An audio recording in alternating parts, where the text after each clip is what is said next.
How to use Google Calendar on mobile. Hello everyone, welcome back into the channel. In this video today, let me guide you the steps on how you can use Google Calendar on mobile. Well, to use Google Calendar on mobile or to start using Google Calendar on mobile, you want to begin with installing the application. You can get the Google Calendar application from your Play Store or App Store. Open it up and you can choose your particular Google account to log in. I've already made a video on it. You can check out my channel for it.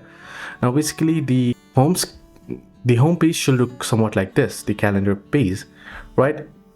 Now, if you swipe towards the right or left, you can skip the month and look for the particular month calendar.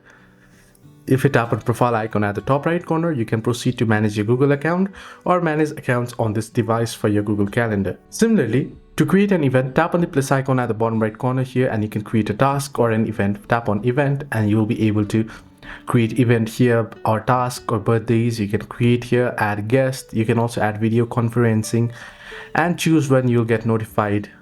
What time will you get notified, and add other notifications, descriptions and such.